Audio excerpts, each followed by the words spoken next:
when he went in front of this group, he used the now infamous term black jobs. Remember this? SOT 12. A lot of the journalists in this room are black. I will tell you that coming from the border are millions and millions of people that happen to be taking black jobs. You had the best. What exactly is a black job, sir? A black job is anybody that has a job. That's what it is. Anybody that has a job. All right. First of all, you gotta love Trump. Appearing before the National Association of Black Journalists, a lot of people in this room are black. They're laughing. So he makes this comment, right? Which ultimately leads to a press meltdown. You can imagine it. We didn't do a buttered sot, but everybody knows what it would sound like. It sounds an awful lot like this, what Michelle Obama said at the DNC. Watch. I want to know who's going to tell him that the job he's currently seeking might just be one of those black jobs.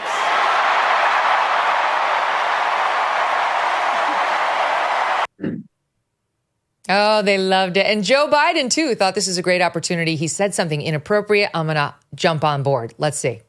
Of course, here's what he thinks of black jobs. I love his phrase, black jobs. It tells a lot about the man and about his character. And then you know what happened. Joe Biden came out this past week, and here's what he did. SOT 15. With your help, in just 3.5 years, we created over 2 million new black jobs for black Americans. Whoa, what?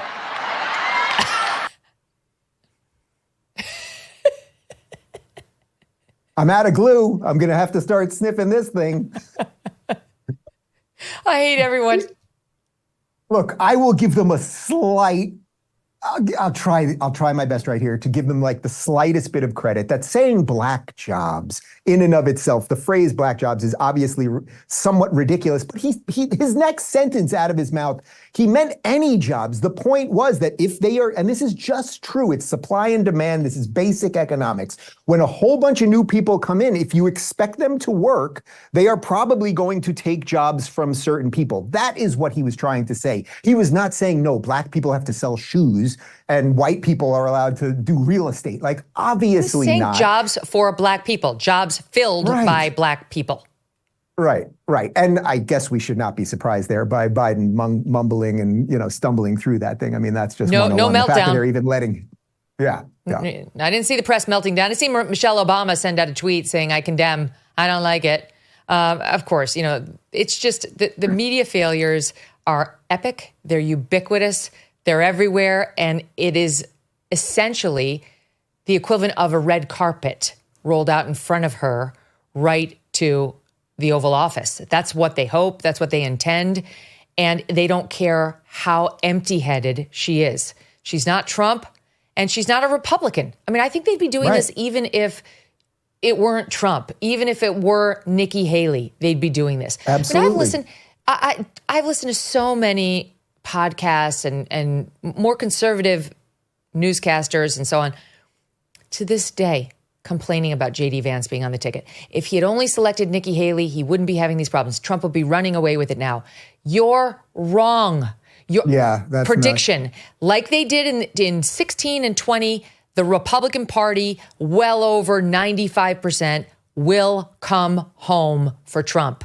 Getting Republicans to the polls and getting them motivated will not be a problem. She will motivate them. It's not, and Nikki Haley wouldn't have motivated them more. Yes, there are some independents.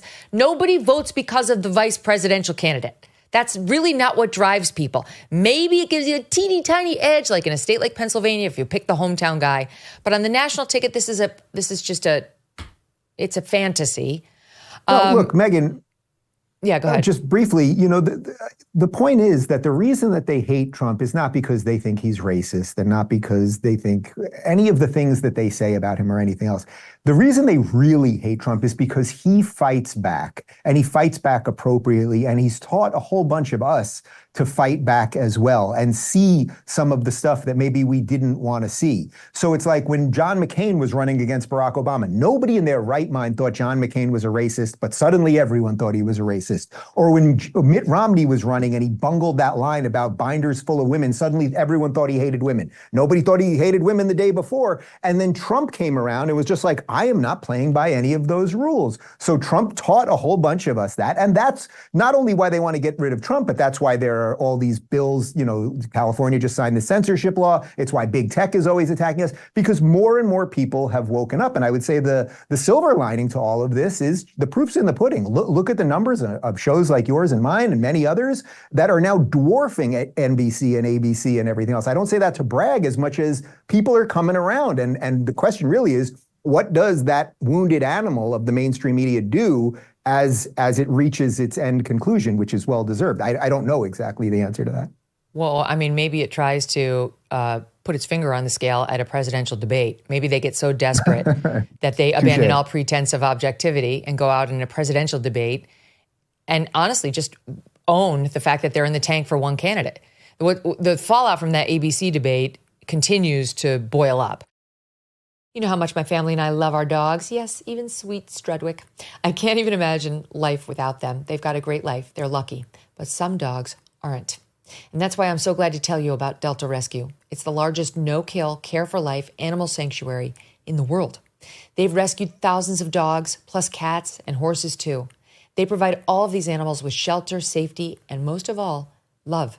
And they've been doing it now for more than 45 years.